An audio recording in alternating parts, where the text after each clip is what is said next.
Hello, here the morning news. Thousands took to the streets of Venezuela and Bolivia to protest the recent threats made by U.S. President Barack Obama against the Bolivarian government. In Caracas, President Nicolás Maduro joined the protests against the U.S. declaration of Venezuela as a threat to national security.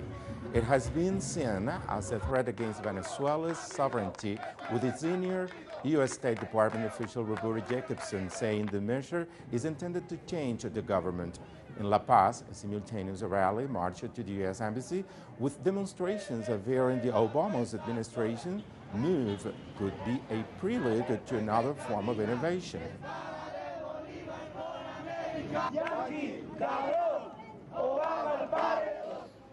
Former Uruguayan President José Pepe Mujica blasted U.S. interference in Venezuela. Mujica said Latin America is fed up with the U.S. meddling in internal affairs of the region. The leader, who is now a senator, also said that matters in Venezuela have to be solved by Venezuelans, and added that anyone who says that a South American country could be a threat to the U.S. has a quote, screw loose.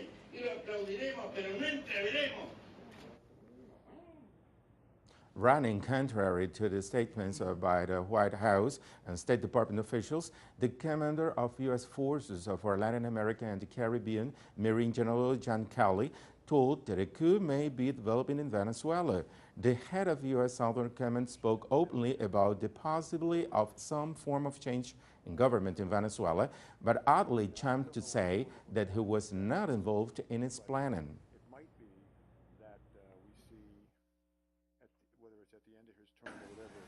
Whether it's at the end of his term or whatever, I wouldn't necessarily a coup, but there might be, with the same ruling party make some arrangements to change leadership. But I certainly am not involved in any way, shape, or form with coup planning. I don't know anyone that is, and I probably would know if someone was. So. And with right-wing opposition groups calling for a demonstration against our government this Sunday, Brazilian President Dilma Rousseff insisted that the right to peaceful protest must be respected. She also reaffirmed her commitment to address the country's problems. Using the hashtag RIP Dilma, opposition forces have called for protests on March the 15th in order to support the calls for impeachment of the recently re-elected leader. Opposition groups are tending to shift the blame onto Rousseff in the Petrobras scandal, despite the government's actions to go after those involved. The investigation into corruption at the state-run oil company has revealed that the events took place prior to Dilma's presidency. On Thursday, the company's former president told a parliamentary hearing that corruption was not systemic. Was there or wasn't there systemic corruption at Petrobras? In my opinion, there wasn't organized corruption. That doesn't mean there isn't corruption at Petrobras. The corruption problem is individualized, at certain points and specific to some criminal elements. Although Mexican lawmakers have postponed the decision on the world bill that would privatize the distribution and administration of the basic resource, there is growing anger, especially in the capital, where residents have suffered years with little to no water. Our correspondent in Mexico gives us more. Here in the working-class Mexico City borough of Iztapalapa, residents have grown accustomed to sporadic water cuts. For more than 10 years, they've seen their taps go dry almost on a daily basis. There is only water at night. At dawn, at like 3 a.m. to 7 a.m., and then there's no more water. When the water does begin to flow in the city's largest neighborhood, the quality is often questionable, forcing an estimated 625,000 residents to buy the liquid bottled at nearly $2 or invent novel ways to filter. When a lot of water begins to come out, it comes out very dirty, very dirty. And so we need to find ways to filter it so that we can use it. However, city engineers and experts from Mexico's National Autonomous University, or UNAM, have launched a well project that will explore and extract the highly precious liquid from a deep underground aquifer. It's the pilot, but if the project is to continue, we will need to drill 30 more wells at a depth of 2,000 meters so as to determine the features of this aquifer. We need to have wells in the city's 16 boroughs. As experts and residents struggle to overcome the water crisis affecting more than 21 million people, lawmakers of the ruling Institutional Revolutionary Party, or PRI, have ruffled feathers by proposing legislation that seeks to privatize the administration and distribution of the basic necessity. There are no grays or shades. We propose water for all, water for life, and the other side proposes water for profit. Although the legislation has been stalled in Congress, protest and opposition continues to grow, expressing fear that lawmakers will hand over the scarce resource to private mining and energy companies. Clayton Khan, teleSUR, Mexico City. In the Honduran capital of Tegucigalpa, where less than half of all households have access to potable water, there are also concerns about the water privatization. Our correspondent Gerardo Torres has this report. There has been a distinct lack of preparatory investment by the Tegucigalpa City Council as it takes over the water services, which many say is proof that they will eventually privatize the essential service. The council does not have the capacity to manage water. They say that they are going to take control, but that is not true because they already have the private businessmen that will take over the service lined up.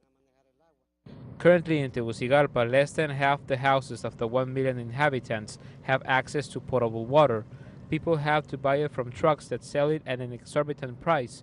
The citizens that do have water service pay an average of $4 to $6 monthly, compared to those who don't, who pay $12 to $14. Firstly, there has been bad planning because supplying houses was never thought of. To build new dams and the population is growing, the community grows. And it has been 15 years since the last dam was built. In the same 15 years, the population has grown tremendously, and there's just no more room.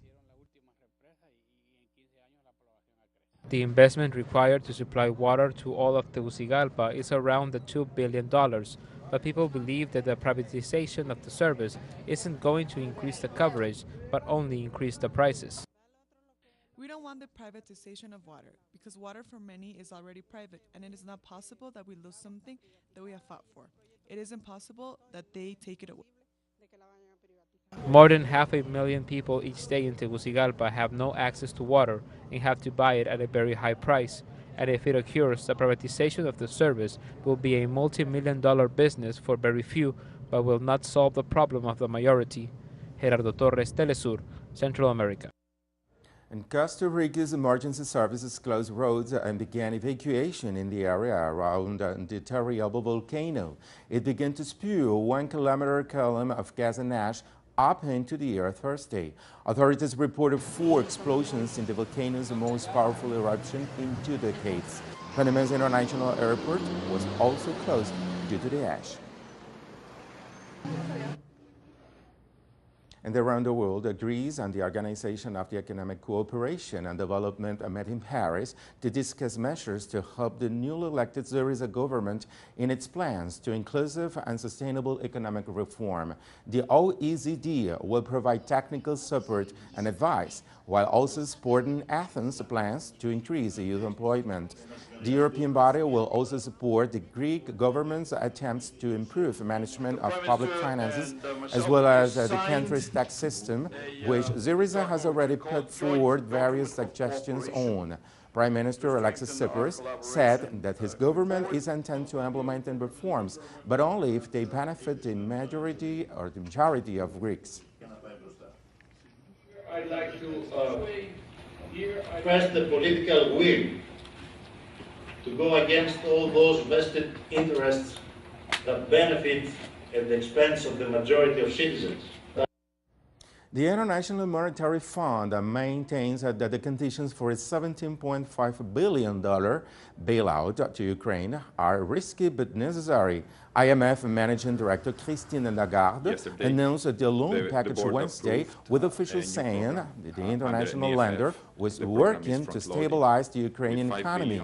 However, officials admit the stipulations could compromise Ukraine's ability to repay the loan. The package involves forcing Kyiv to cut government spending and implements market-friendly structural reform in Ukraine's energy, financial, banking, and administrative sectors. Monday marks 1 year since an overwhelming majority of Crimeans voted for a referendum to leave Ukraine and join Russia following the overthrow of the elected government in Kiev. Despite the political tensions in the area, officials say the territory has seen 40% growth in tourism, especially to the city of Yalta. Russian and Asian tourists as seen as the biggest drivers of the growing industry. Let's go on. The Tunisian capital of Tunis is preparing to host the World Social Forum that will take place from the 24th to the 28th. Under the slogan of dignity, rights and freedom, organizers say there will be a focus on climate change and environmental justice in addition to globalization and social justice. This will be the fourth time the Social Forum has been hosted in Africa. Indonesia is not a country known for its soccer, but recently a jersey for one of its clubs made headlines after washing instructions on the shirt were deemed sexist. The tag on jerseys for Indonesian Premier League club Persija Borneo has washing instructions printed saying, quote, "Give this jersey to your woman, it's her job," end quote. After being bombarded with complaints on social media, Salvo Sports Apparel, the company which designed the shirt, said it will replace all the washing instructions on the jerseys by April the 4th, the start of Indonesia's Super League. Also in the Asian Pacific area, incredible footage released today shows the wreckage of one of the largest battleships ever made. The Japanese Musashi was filmed live from the Sabian Sea in the Philippines after being discovered last week by an underwater research team led by Microsoft co-founder Paul Allen and his remote-operated vehicle, the Octorove. The research team spent 8 years looking for the vessel, which was sunk on October the 24th, 1944, after being struck by at least 10 U.S. torpedoes, killing over 1,000 of the ship's crew in the World War II battle. The ship was located at the depth of 1 kilometer.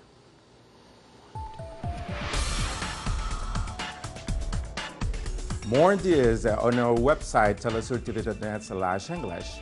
Have a nice weekend.